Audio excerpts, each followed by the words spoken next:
what's up? Yo, this is 50 Cent. What's up, y'all? I'm Beyonce. What's going on? It's your boy Drizzy Drake, and you are now rocking with my homie, David Hooper. This is episode number 204. I'm talking about prenuptial agreements, why I didn't get one for my marriage, but why the concept might work well for you and your business. That's coming up. This is the Red Podcast, the marketing podcast for influencers. Rise above the noise. Expand your audience. Deliver impact. Here's your host, David Hooper. From the Red Podcast news desk, stolen hustler mannequin found in bed with thief, police say. Metro Police arrested a man Monday night after officers say they found him in bed with a stolen mannequin from a Nashville lingerie store. According to an arrest warrant, officers responded to Hustler Hollywood at 1400 Church Street for a report of a theft that had just occurred. At the store, an employee told police that a man who appeared intoxicated walked into the store just after midnight, grabbed a mannequin adorned with lingerie just inside the door, and took it outside into the parking lot. In the process, the affidavit continues, the man knocked the mannequin's left arm off. The employee said she walked into the parking lot and argued with the man for several minutes until he put the mannequin into the bed of his truck, a white Toyota Tacoma, and drove away. The employee, the warrant continues, told police the mannequin was valued at $5,000, not including the merchandise it wore. So the woman at the store, she gets the truck's license plate, officers run it. Here's what happened. Officers found Wade, 55, in bed with the stolen mannequin, which was missing its left arm and wearing the merchandise it was last seen in. Wade, who had an active warrant, was arrested on charges including theft. He was booked into the Metro jail where he remained incarcerated with an $11,000 bond on Tuesday. The moral of the story, there are two actually. Sometimes you're an idiot, and sometimes you wind up in bed with a dummy. This is the Red Podcast, the podcast for influencers. If you're a blogger, podcaster, speaker, marketer, nonfiction author, or entrepreneur, this is the podcast for you. I'll talk about book publishing, podcasting, speaking, and other marketing elements of your business that you must master to grow and engage your audience. That's what RED stands for. Reach, expand, and develop your audience. I show you how to take your idea, take your work, make a name for yourself, and make money. You ever run into a problem where you've got a client and you've done work for him, but he's just not paying up? With FreshBooks, you're no longer going to have that problem. For one, if you send an invoice via FreshBooks, you know when the client has seen it. No more excuses. Oh, I didn't get the invoice. Please send it again. You can tell that it has been viewed. But also, let's say it's been viewed and you're not being paid. If your client is getting that invoice, not using that automatic payment feature that FreshBooks has, where all he has to do is click on the invoice, enter his credit card number, and be done with it, automatically, after a certain time, you can send a late payment notice. Have you ever been late on a bill? Let's be honest. We all have. First notice, second notice, third notice. You get those notices because they work and they will work for you. FreshBooks will make billing and getting paid easier for you. Right now, FreshBooks is offering a month of unrestricted use to all Red Podcast listeners. It's totally free right now. You don't even need a credit card for the trial. To claim your free month, go to freshbooks.com/red and enter RED in the How Did You Hear About Us section. That story I opened with, it's kind of funny for a few reasons. One, the fact that Hustler Hollywood is on Church Street in Nashville. Also because they referred to Hustler Hollywood as a lingerie store. Yeah, they got that. But let's call it for what it is. It's a porn store. But it does have a Starbucks-like coffee shop attached. But if you've been in business for a while, you've done what this guy has done. Been caught in bed with a dummy. If you've been living for a while, had relationships with people for a while, you've been caught in bed with a dummy. Maybe not literally. You weren't in a bed. The dummy wasn't a real dummy. But you get the point. And this is a super scary thing for people. I didn't get married. I didn't get engaged until I was 41 years old. I was already established in my business, already established with my life. Perfectly happy. No plans on getting married. Bam! It happens. And I had always said, because I was established, I wasn't like a kid coming out of high school. I said, I'm going to get a prenup. I've had business experiences. I've had other experiences. And those experiences made me feel that discussion and clarification is important. Going into any committed relationship, any committed partnership, it's important to figure out what it is that you're bringing to the table, what it is that your partner is bringing to the table. Discussion and clarification eliminate argument. It's better to go through these things when everybody's getting along rather than figure out these things later. Like any business partnership, marriage, it's a pretty big deal. You don't want to get involved in that, have everything go sour. And one of the reasons that I wanted a prenup wasn't to protect myself, but it was just to put everything in writing. Writing down terms eliminates argument. When you have a discussion with someone, you hear one thing, he hears another. Things can get confusing.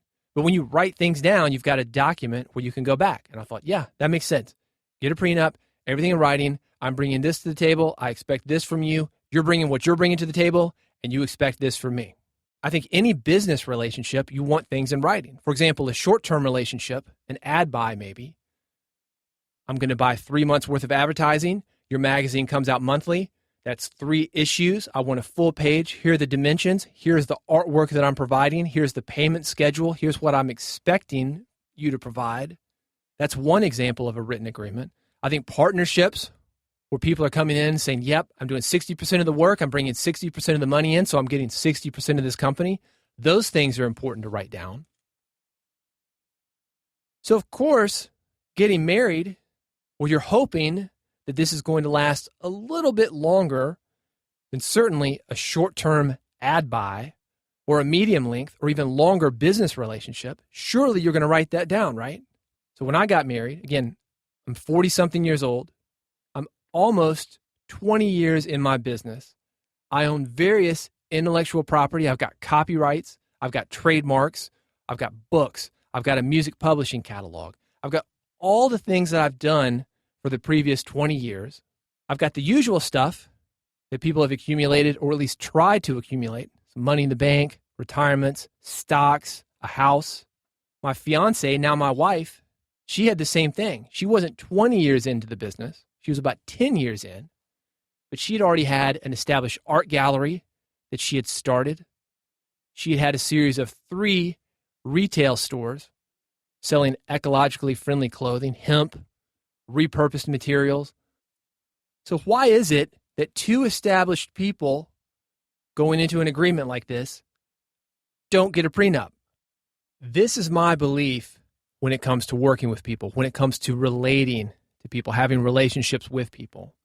Is it good to write things down? Yeah, it's good because it eliminates argument and it makes sure that everything is discussed. But in the end, ultimately, when you have any kind of partnership, you are rolling the dice. Nothing is guaranteed to work. Even if you've got the most solid person in the world as your partner, even if you're the most solid person in the world, people change, plans change. Nothing you do for your business is guaranteed to work.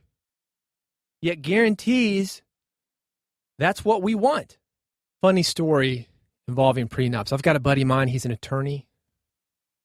Nice office downtown, wood paneling everywhere. This guy's done very well for himself. A lot of people go to him for negotiation, for arbitration, for things like prenups. And I went downtown, had some tickets to drop off to him, and I was talking to him. We were walking by a conference room. He said, you would never believe what happened in this conference room this morning. A man and a woman came in here. They're getting married next week. He went to prenup. He didn't mention that he wanted a prenup until now, and this woman flipped. She's yelling at everybody, crying, getting completely hysterical, banging her fist on the table, and otherwise acting like a little kid. And he said that happens all the time. I just read a book, and I'm not going to mention it. It's a well-known internet guru. And the whole thing is about, will this work? Is this going to be a success? Here's how to tell if your situation is going to be a success. And it's about testing, and it's about tracking, and it's about market research. And it's everything you need to lay out on the table to know before you invest all of your money if this thing's going to be a success. That's what we're all looking for. But it does not work like that. If you take on clients, sometimes you're not going to get paid. That's why I promote FreshBooks on here. Sometimes you're not going to get paid, and you have to bring in something like FreshBooks that's going to help you to bring that money in through first, second, third notices. Sometimes you've got to set up payment options. So you need something like FreshBooks to work payment options for your client because they don't have the money right now. You can do all the market research in the world, but until you actually pull the trigger, invest the money, put out the product, market the product, you have no idea whether or not something's going to work. You can look to other people to see if something's going to work, but that doesn't matter. The question is, will it work for you? We can say, yeah, this worked for other people, worked for him, her, him.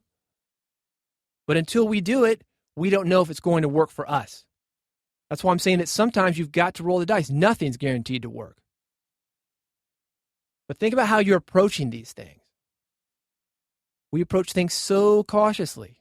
We don't go outside till it's sunny, not a cloud in the sky. Because it might rain, might get windy, might get cold. That's how we approach our businesses.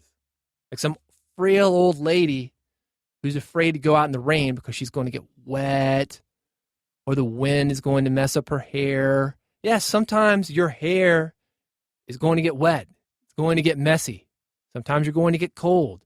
But you trust yourself in business to have the wherewithal, to have the brains, the intelligence to fix these things. Yes, you want to write things down, have the discussion, be clear on what it is that you expect from somebody when you're partnering with them. But don't focus more on the wrong than what can go right. I got a buddy of mine, Des Dickerson. I talked about him on the Prince episode. If you're interested in hearing about marketing lessons from Prince, it's at redpodcast.com/Prince. And Des was a guitar player for Prince in the Revolution. The 1999 video, he's a dude in the Japanese headband. And I had a great talk with Des one time. We were talking about this very thing, talking about Plan B. He said, David, I've built a highway with no exits. I don't want that exit ramp because if there's an exit ramp for me to get off this highway, which for him is music, I'm going to take it because sometimes it gets so difficult that it's easy to take that path of least resistance and just be done with it.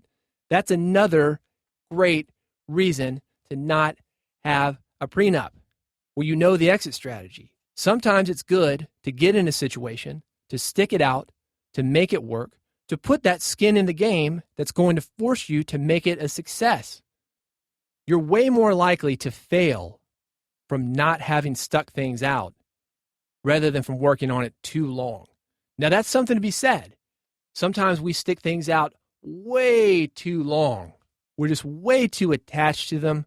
We don't change up what we're doing, and we don't know when it is that we need to give up.